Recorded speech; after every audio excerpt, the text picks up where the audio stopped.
folks, Bob Collins for Diver Supply. You know, recently I've had quite a few people contacted me about dive travel and equipment for dive travel now that things are opening a little bit and folks are getting out trying to go to either their favorite dive location like Bonaire or something, or go to some cool places. I had some folks come down from North Carolina. She was headed over to the Maldives to do some diving. And they were talking to me about, so what's good for travel? And in this video, I'm going to talk about some fins and a couple of other pieces of equipment that's going to help you pack for your dive trip. Stick with me. On my back here, I've got one of my favorite travel bags. And in this bag, believe it or not, I've got all my equipment for me to take off and go to Bonaire. I'm going to walk through some of it specifically, like you see here in front of me. I'm going to be focusing on fins, but I'm also going to show you what's in the bag. Now, this particular bag is a shoulder bag. It's made by Aqualung, and I'll put a link for this bag down below so you can get it if you would like. So let's take a look and see what's inside. It's pretty easy to pack. It's got shoulder straps so you could take it on board. A lot of people will ask me, Bob, do you pack your gear and put it in the cargo hold?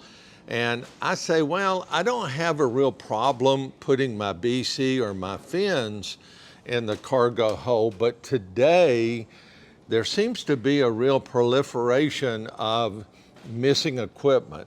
So anything you can take on board with you, and before I would always take my computer and my regulator. That way, if maybe my fins or my BCD came up missing, I could still dive and be comfortable with my life support equipment, my regulator. And so let's take a peek in here. Specifically, we're going to be looking for fins, and then I'm going to talk to you about these fins that are down here underneath the bag. Real quick, here's what I'm going to mention.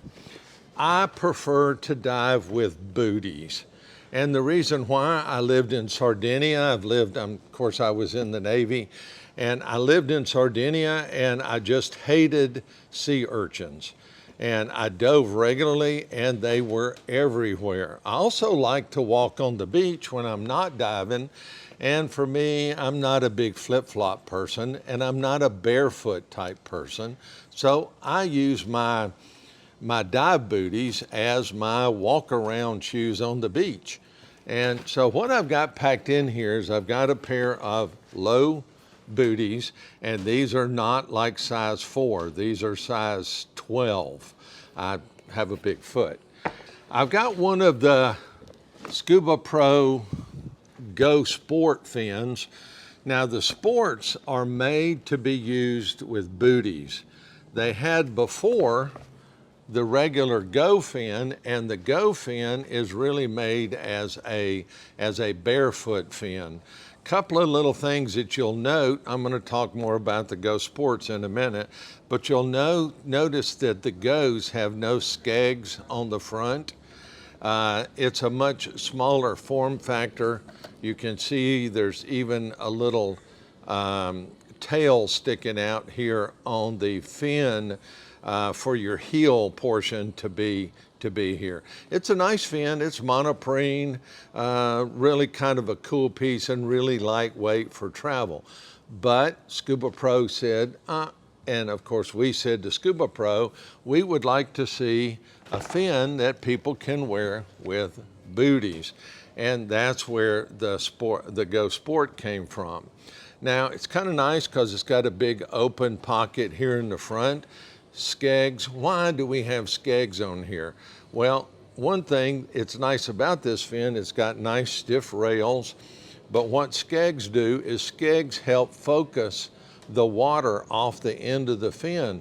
And a lot of times people don't realize that when they've got a really soft fin or a fin that don't have rails, tall rails on the end of them, or on the sides of them, I guess I should say, then what's happening is when you kick, and you kick down, the water actually rolls off the side versus being focused off the end of the fin, either the front, or I should say top, or the back. And you can see these also have skegs here for focusing the thrust of the water coming off the fin.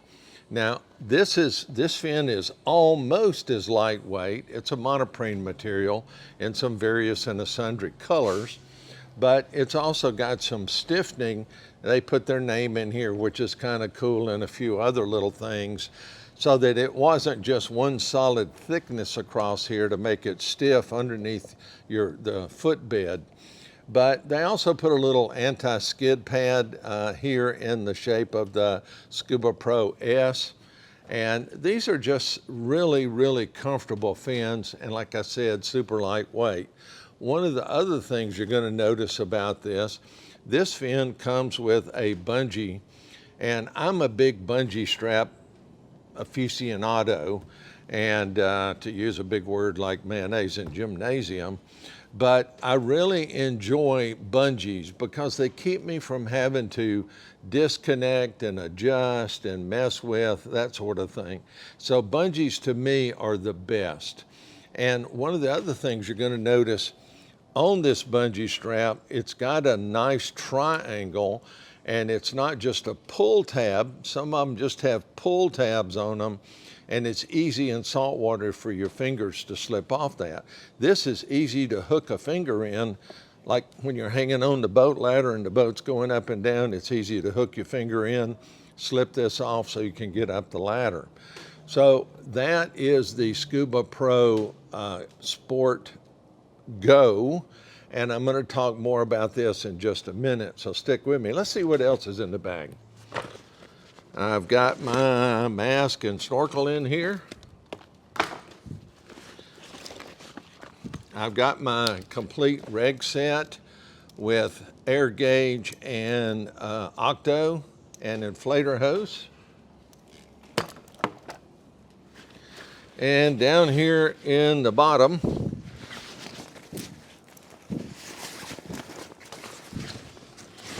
I've got a Aqualung Zuma.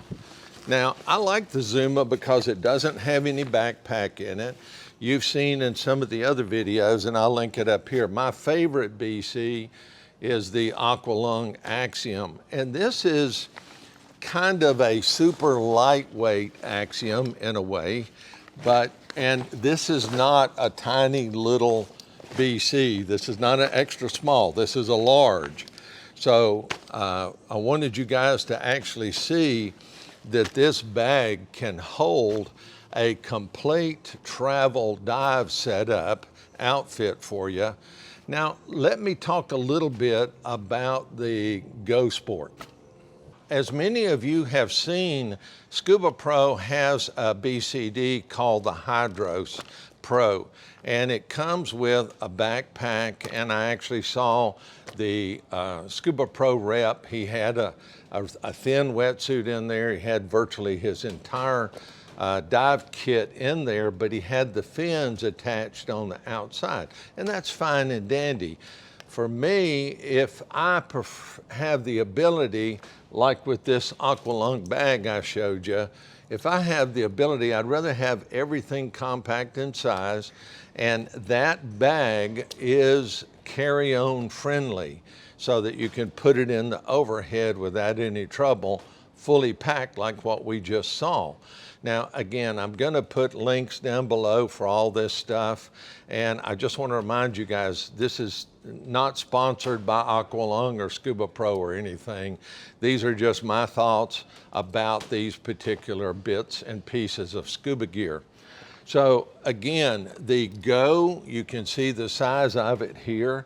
If we compare it with the Sport, then you'll see it's a little bit bigger. Now, this particular Go here, this is a medium large barefoot, and this one is a extra large.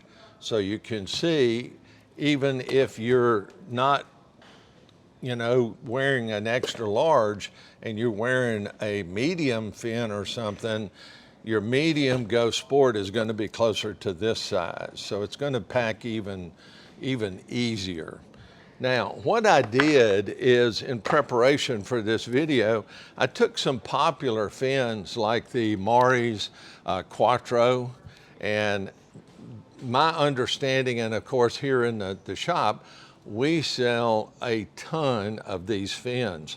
They're super comfortable, they're easy to kick, they're powerful, they got some cool colors and stuff, but they're big.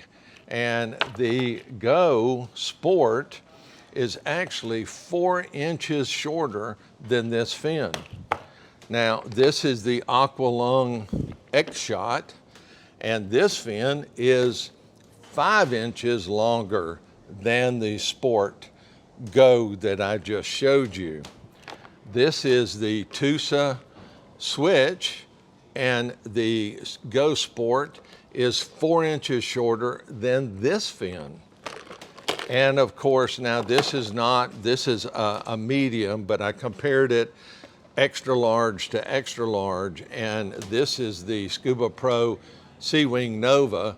And if you compare foot size to foot size, the Go Sport is 5 inches shorter than this fin. And it was kind of surprising. I was looking around to see what other fins were kind of comparable to the Go Sport, and believe it or not, this fin is basically the same size, a lot heavier, but the same size as that Go Sport. And this is the Apex RX3 Tech type fin. And it's got the spring strap and everything. And by the way, this is the super size. So if I went, which is extra large, if I went to the large size, it's a bit smaller, but in width, it's maybe a smidge, maybe a 1/4 inch wider, but basically in the length, the Apex RX3 and the Go Sport are the same length. Now, who would have thought? But it was surprising to go in and take a look, and some of you out there may not be able to put your hands on all these different brands, and that's why I'm doing this video for you. So in follow-up videos, I'm going to be talking more about that Zuma. I'm going to be talking about regulators, compact regulators. There's some cool ones from Apex, like the XL4 and some of the other ones from Aqualung. I'm going to be talking about those particular units. And again, if you're new here, please reach down and hit the subscribe button. We're on our way to 5,000 and then 10,000 subscribers. I wished you would be one of them and help support us. So if you would, please leave a comment down there if you dive one of these fins. I love hearing from you. And of course, I try to reply to everybody that leaves a comment. So again, I'm Bob Collins for Diver Supply. And as I always say, dive safe out there. Thanks for watching.